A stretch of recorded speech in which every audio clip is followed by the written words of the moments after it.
This 5-minute solution will show you how to fix Mobile Legends black screen issue on iPhone. So if you're facing Mobile Legends black screen issue on your iPhone, follow these quick solutions to fix this issue.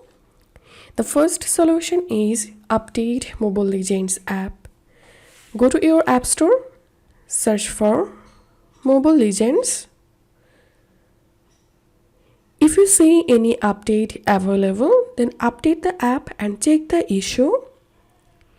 And the second solution is offload the Mobile Legends app. Go to Settings, General, iPhone Storage. Tap on Mobile Legends, offload app. Once again, offload app. Then you will get reinstall option here. So reinstall it and check the issue.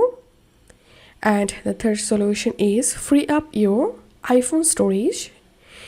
If your iPhone storage is almost full, it may be the reason of you are facing Mobile Legends black screen. So to free up your storage, go to General, iPhone Storage, and from here offload or delete unnecessary games or apps.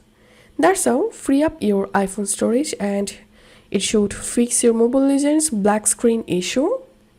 If you find this video helpful, don't forget to subscribe 5-minute solution. See you in the next video.